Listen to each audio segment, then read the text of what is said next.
Assalamualaikum warahmatullahi wabarakatuh. Alhamdulillahirrabbilalamin. Wabihi nasta'in wala umur dunia wadin. Wassalatu wassalamu ala asrafil anbiya wal mursalin Sayyidina wa maulana Muhammadin wa ala alihi wa sahbihi ajma'in, amma ba'du. Alhamdulillah, puji syukur kepada Allah Subhanahu wa taala yang mana telah memberikan kita semua nikmat sehat, nikmat iman, nikmat Islam, sehingga pada kesempatan kali ini kita masih bisa bersama-sama bertemu kembali, belajar bersama mengkaji ilmu agama dalam materi pembelajaran PAI di kelas 10. Nah, pada kesempatan kali ini kita akan kembali melakukan pembelajaran kita meskipun saat ini kita masih dengan sistem pembelajaran daring. Mudah-mudahan anak-anakku semua setelah libur 2 minggu yang lalu kita akan kembali dengan membawa semangat yang baru, otak yang masih fresh, dan motivasi dan minat belajar yang tinggi. Oke, baik. Pada kesempatan kali ini, Pak akan coba sampaikan sedikit materi tentang berperilaku jujur. Nah, silahkan anak-anakku semua nanti didengarkan, disimak, kemudian dicatat poin-poin yang penting agar pelajaran yang disampaikan lebih mudah dipahami. Oke, baik. Lanjut, langsung saja kita ke pembahasan. Dalam materi ini ada beberapa hal dan poin-poin penting harus diperhatikan dan dipahami. Yang pertama yaitu tentang makna kejujuran itu sendiri, kemudian bentuk-bentuk jujur, dan hikmah dalam berperilaku jujur. Cukup ada 3 poin penting saja yang Pak sampaikan. Nanti selebihnya silahkan dicari motifnya sendiri. Kemudian nanti ada beberapa tugas yang harus diselesaikan. Nah, jadi yang pertama, apa sih jujur itu? Nah, jujur itu adalah suatu perkataan yang benar. Baik, langsung saja ke pembahasan yang pertama yaitu makna jujur. Pak, apa sih jujur itu? Dalam bahasa Arab, jujur dikenal dengan istilah as-sidqu atau yang berarti benar. Jadi jujur adalah berkata benar sesuai dengan kenyataan, tidak ditambah, tidak dilebihkan, dan tidak dikurang-kurangkan, sesuai dengan informasi yang ada. Lawan dari kata jujur ini sendiri adalah al-kazibu atau kizib, atau yang berarti bohong atau berdusta.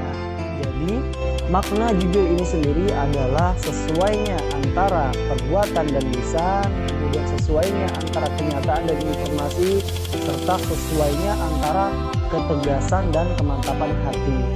Oke, jadi lanjut ke yang kedua tentang bentuk-bentuk jujur. Pak, ada berapa macam sih bentuk-bentuk jujur? Bentuk jujur ini Imam Al-Ghazali membaginya menjadi 5 bentuk. Yang pertama ada jujur dalam niat atau yang kita kenal dengan sidik al-qalbi, jujur dalam niat. Apa maksudnya, Pak? Jujur dalam niat ini adalah suatu niat atau suatu perbuatan yang hendak dilakukan harus didorong dengan berlandaskan kepada ridha Allah Ta'ala.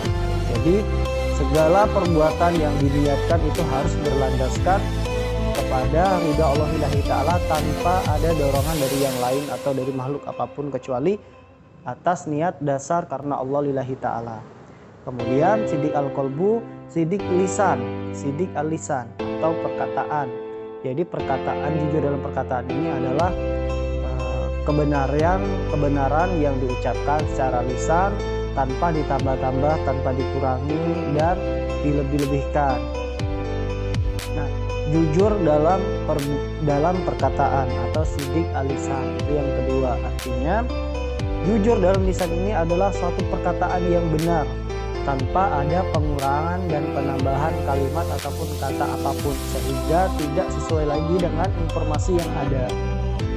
Kemudian setelah jujur dalam lisan ada jujur dalam perbuatan. Jadi segala tindakan apapun, perbuatan apapun itu harus sesuai dengan kenyataan yang ada.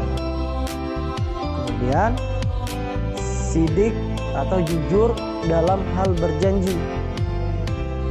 Ketika kita berjanji dengan seseorang, siapapun itu harus ditepati sesuai dengan janji yang kita buat atau dengan akad yang kita buat, perjanjian yang dibuat sebelumnya. Contoh misalnya kita meminjam uang kepada teman kita dan kita ingin mengembalikan pada lusa berikutnya, maka itu harus ditepati. Tidak ada dusta, tidak boleh ada dusta.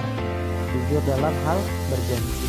Kemudian jujur dalam hal kenyataan yang terakhir, atau sidik al-hal, jujur dalam kenyataan. Jadi suatu apapun itu harus disampaikan secara benar dengan kenyataan yang ada, tidak dikurangi, tidak dilebihkan, dan tidak menambah-nambahkan sehingga informasi yang kita sampaikan itu menjadi tidak valid. Maka ketika kita dapat informasi A harus kita sampaikan A, ketika kita dapat informasi B harus kita sampaikan B. Jangan ada penambahan kalimat, ada pengulangan kalimat sehingga informasi yang kita sampaikan menjadi tidak valid. Jadi pada poin yang terakhir itu adalah hikmah dari jujur itu sendiri.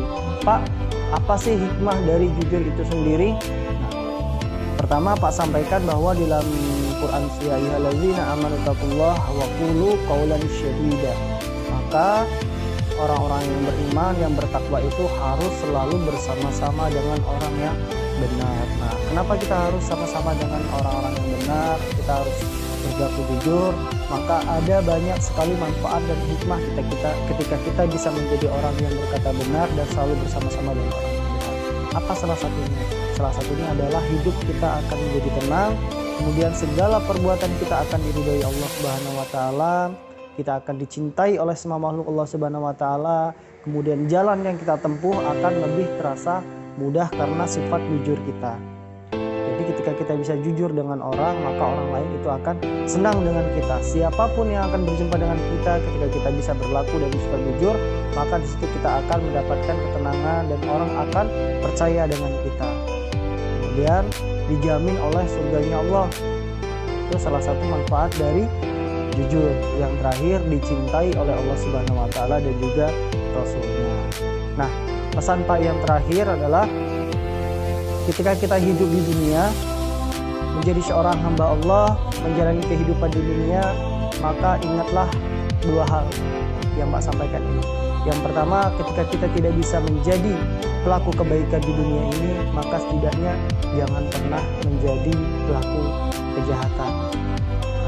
Kalau kita hidup di dunia ini tak mampu menjadi orang yang bisa berlomba dengan orang-orang soleh, maka setidaknya pesan Pak, berlombalah dengan para pendosa untuk bertobat kepada Allah dan meraihlah ridha Allah Subhanahu wa taala.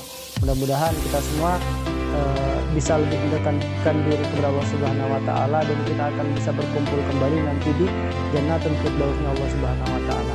Nah, mungkin itu saja yang bisa Pak sampaikan. Nanti di akhir ada beberapa tugas yang harus dikerjakan, ada beberapa materi juga yang harus kalian kerjakan. Nah, demikian tadi pembahasan singkat, tapi nanti mudah-mudahan kalian bisa cari referensinya sendiri. Nanti Pak kasih tugasnya apa aja yang harus dikerjakan. Silakan nanti dikerjakan dengan sebaik-baik mungkin dengan sikap jujur. Oke, Pak Assalamualaikum warahmatullahi wabarakatuh.